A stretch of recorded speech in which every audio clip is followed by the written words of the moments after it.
2070 সাল নাগাদ হারিয়ে যেতে পারে ভারতের সমস্ত রয়্যাল বেঙ্গল টাইগার।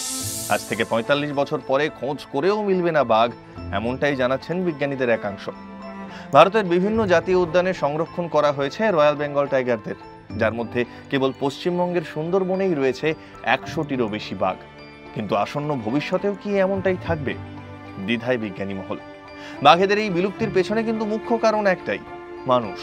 প্রতি বছর ভারতের বনভূমির একটা বড় অংশ কাটা যাচ্ছে সড়ক, উদ্যান কিংবা আবাসন তৈরির উদ্দেশ্যে।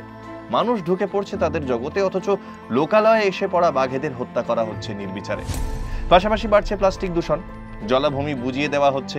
এছাড়া বিশ্ব উষ্ণায়ন কিংবা দ্রুত জলবায়ু পরিবর্তনের মতো বিষয় তো রয়েছেই। ফলে পর্যাপ্ত শিকারের অভাবে কোণঠাসা হয়ে পড়ছে ভারতের বাঘেরা। কেবল বাংলার গর্ব নয়, রয়্যাল বেঙ্গল টাইগারের মাথায় রয়েছে ভারতের জাতীয় পশুর মুকুট। কিন্তু তার সুরক্ষা নিশ্চিত করবে কে? বাঘেদের বাঁচানো কি মানুষের কর্তব্য নয়?